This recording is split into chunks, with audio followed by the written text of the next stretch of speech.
Au XVe siècle, on va continuer par la création de deux petites chapelles au nord de la nef et donnant sur celle-ci.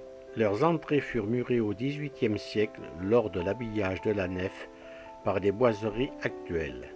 C'est en 1901 que l'on perça le mur du transept par une grande ogive, porte d'entrée actuelle de la chapelle de Sainte-Bernadette.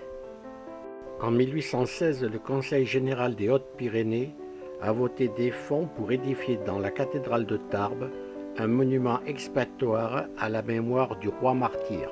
On peut également voir dans cette chapelle une statue de Sainte Bernadette, inaugurée et bénie par Monseigneur Choquet en 1938. Se trouve aussi dans cette chapelle un magnifique lutrin en bronze ciselé, fait par Pierre-Christophe Lamarque en 1730. La chapelle Saint-Jacques ou chapelle des évêques est une petite chapelle de style gothique du XVe siècle, attenante à la salle capitulaire.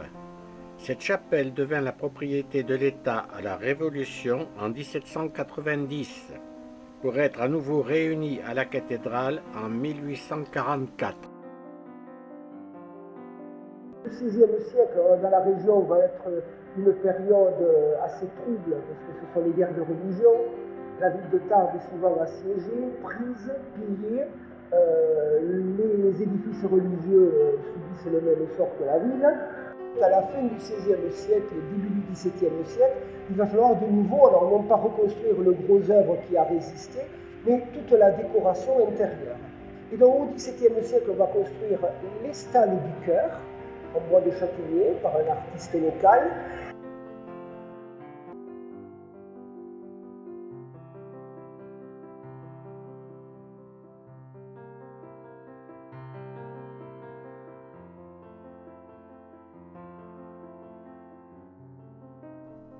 On va continuer par le baldaquin en marbre des Pyrénées. Le baldaquin du maître-autel de la cathédrale a été réalisé par Marc Arcis, sculpteur toulousain, membre de l'Académie royale de peinture et sculpture de Paris. Le baldaquin s'inspire de celui de l'église de Saint-Germain-de-Prés, réalisé par Gilles-Marie Opendorf. 6 colonnes de marbre incarnat de cône à chapiteaux corinthiens, reposant sur socle en marbre de couleurs diverses, griotte brune de Lourdes, lumachelle, blanc de Saint-Béat, supporte un couronnement en forme de dôme, en bois sculpté et doré.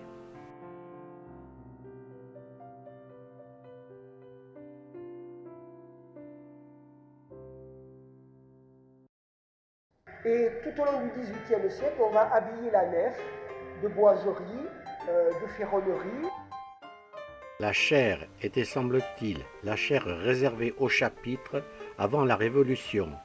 Elle est en bois sculpté et suspendue au pilier nord-est du dôme. Les ferronneries sont l'œuvre de Monsieur Le Béron, maître serrurier à Tarbes en 1771. On remarquera que Tarbes est écrit sans S.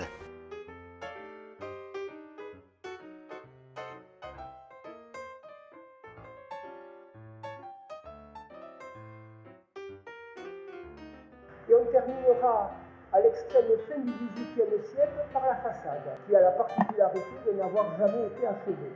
Alors au départ, on avait créé 3 grandes ouvertures à l'ouest, à l'occasion de pluie ou d'orage, il y avait l'eau qui rentrait, donc on a muré ces ouvertures et on les a reproduites en trompe-l'œil, mais assez récemment, il y a une dizaine d'années. Alors cette porte date de la construction de la façade de la cathédrale, donc à la fin du XVIIIe siècle. Elle a été réalisée en beau style Louis XV. Les talents des menuisiers de l'époque ont donné donc cette entrée assez monumentale et grandiose à la cathédrale. Certaines parties qui ont été à la Révolution, sans doute, elles comportaient des éléments ou religieux ou des couronnes, des fleurs de lys. L'âge date de la restauration de la cathédrale au tout début du XVIIIe siècle il est contemporain du baldaquin et le dallage est lui aussi en marbre des Pyrénées.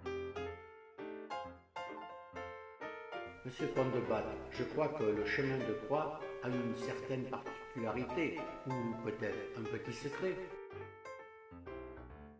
Le chemin de croix n'est pas en bois, mais en fonte. Il a été réalisé par la Société anonyme des hauts fourneaux du Val d'Ausne. Les scènes d'origine ont été moulées et la fonte a ensuite été peinte couleur bois.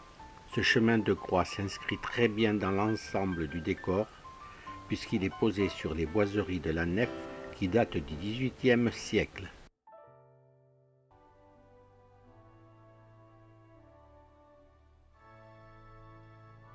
Alors, les peintures de la voûte datent de deux époques en particulier.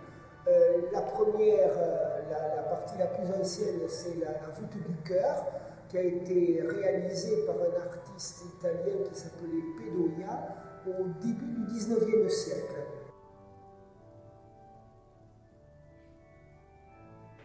Quant à la peinture des deux petites absides du transept et de la nef, elle date de 1940-1942, du peintre Henri Borde.